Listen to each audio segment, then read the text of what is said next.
अरे वा मॉर्निंग. माझं नाव वैशाली. मी अमरावतीवर.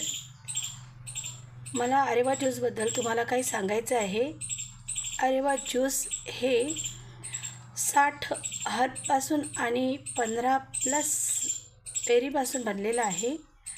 अरेवा ज्यूस हे super antioxidant immunity booster juice आहे. याचे आपल्या शरीरासाठी अनेक फायदे आहेत आणि अरेवा ज्यूस हे मी 10 दिवसापासून घेत आहे आणि या ज्यूसचे मला खूप फायदे झालेले आहेत. ज्यूस घेतले तेव्हापासून मला खूप एनर्जेटिक वाटत आहे आणि निरोगी झाल्यासारखं असं वाटत आहे. अरेवा ज्यूसचे आपल्या शरीरासाठी अनेक फायदे आहेत. अरेवा ज्यूस आपल्याला अनेक आजारापासून दूर ठेवतो. ह्या ज्यूसच्या सेवनामुळे आपण चांगले आयुष्य आणि निरोगी आयुष्य जगू शकतो. म्हणून अरेवा ज्यूस प्या आणि स्वस्थ राहा.